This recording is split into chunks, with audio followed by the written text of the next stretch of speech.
బయటకు వచ్చే పరిస్థితి లేదు, అసెంబ్లీకే రానంటున్నాడు అతను. నేను అసెంబ్లీకి రాను, అసెంబ్లీ సెట్ అవసరమైతే నేను నా తాడేపల్లి ప్యాలెస్లో వేసుకొని మాట్లాడతా తప్ప నేను పొరపాటును కూడా అసెంబ్లీకి రాను.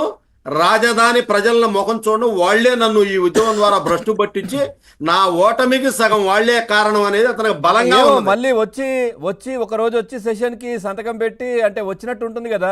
వరుసగా 60 రోజులు రాకపోతే మళ్ళీ డిస్క్వాలిఫై చేస్తారేమో ఇబ్బంది అని చెప్పి ఒక రోజు వచ్చి ఆ తర్వాత నేను ప్రజల్లోకి వెళ్ళిపోతున్నాను, నేను ఇంకా మళ్ళీ ముఖ్యమంత్రి అయిన తర్వాతనే వస్తానని చెప్పి వెళ్ళే ప్రయత్నంలో కూడా ఉన్నాడంట. రైట్ సుజాత గారు, అంతకంటే సిగ్గుచేటు విషయం ఇంకోటి, సిగ్గుచేటు అయిన విషయం ఇంకోటి ఉండదండి. ఇవాళ స్పీకర్ గారు, డిప్యూటీ స్పీకర్ గారు ఆయన ఇన్వైట్ చేశారు, రమ్మంటున్నారు.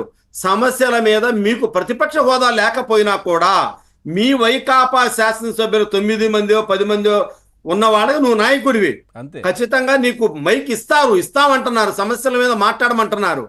నువ్వు అవమానంగా ఫీల్ అయ్యి, ఎందుకంటే నువ్వు గతంలో చంద్రబాబు నాయుడు గారు, నీ పవన్ కళ్యాణ్ గారు ఎమ్మెల్యే కాదు కదా, ఎంపీటీసీగా గెలవడం, అసెంబ్లీ గేటు తాకనివ్వమని చెప్పి రోజా ఇష్టం వచ్చినట్లు మాట్లాడింది. మరి వాళ్ళు ఎవరు అసెంబ్లీకి రావటం లేదు, మళ్ళీ నలుగురిని లాగేస్తే మీకు ప్రతిపక్ష హోదా ఉండదు అని చెప్పింది కూడా ఆయనే. ఆయన చెప్పాడు అంటే దానికి ఆయన తెలుసు, 4 3 పోతే 18 అంకె దాటితే మీకు ఉండదని. కానీ ఇవాళ ఏమంటున్నాడు, అసలు ఎక్కడా రాజ్యాంగంలో 18 అంకె ఇంత లేదు, నన్ను ప్రతిపక్ష నేత నేను వస్తాను, లేకపోతే అసెంబ్లీకి రాను, జీతం మాత్రం తీసుకుంటానంటాడు. నువ్వు చంద్రబాబు నాయుడు గారు ఉద్యమం చేశారు కదా ఆయన రాకుండా, నీ శాసనసభ్యులు ఇవాళ వైకాపా శాసనసభ్యులందరూ కూడా మనం కొత్తగా చంద్రబాబు నాయుడు గారు రాకపోయినా అసెంబ్లీకి మిగతా శాసనసభ్యులు ఎవరైతే ఉన్నారో వాళ్ళని పంపించారు కదా. ఆయన చంద్రబాబు నాయుడు గారు తనకు జరిగిన అవమానాలన్నీ భరించాడు వచ్చి. ఆయన ఎప్పుడో చివరి సంవత్సరం ఎప్పుడు ఆయన్ని కుటుంబ సభ్యుల్ని అవమానించినందుకు రానన్నాడు. అయినా ప్రజా సమస్యల మీద మా శాసనసభ్యులు పోరాడారు. సార్ ఇప్పుడు ఈ గెలిచిన 10 మంది, జగన్మోహన్ రెడ్డితో పాటు గెలిచిన 10 మంది దాదాపుగా 40% 50% ఓట్లతో గెలిచినటువంటి పరిస్థితి అక్కడ కనిపించింది. ఇంకో 10 మంది కూడా అంతమంది ప్రజలు వాళ్ళని నమ్మి అసెంబ్లీకి పంపిస్తే వాళ్ళు వెళ్లకుండా ఇంట్లో కూర్చుంటాము అని చెప్పి ఎట్లా వాళ్ళ మోసం చేసినట్టే కదా. జగన్మోహన్ రెడ్డికి 61% ఓట్లు వచ్చాయి. 11 మందిలో 10 మంది శాసనసభ్యులు ఉవ్విళ్ళూరుతున్నారు. అవును, కొత్తగా గెలిచాం, అసెంబ్లీయే చూడలేదు, అసెంబ్లీ ముఖమే మేము, అసెంబ్లీ పోయి చూస్తాము, శాసన వ్యవస్థ ఏందో తెలుసుకుంటాము, మమ్మల్ని మా నియోజకవర్గ ప్రజలు మమ్మల్ని పోరాడమని ఓటేశారు, మాకు అక్కడ ప్రతిపక్షం తరఫున గెలిచామంటే మా బాధ్యత మరింత ఉంది, దయచేసి మమ్మల్ని వదిలిపెట్టు మహాప్రభు, మేము అసెంబ్లీలో పోయి మాట్లాడతామంటే జగన్మోహన్ రెడ్డి వాళ్ళ నోరు గొంతు నొక్కుతున్నాడు. వాళ్ళ వేదన కదా అదే.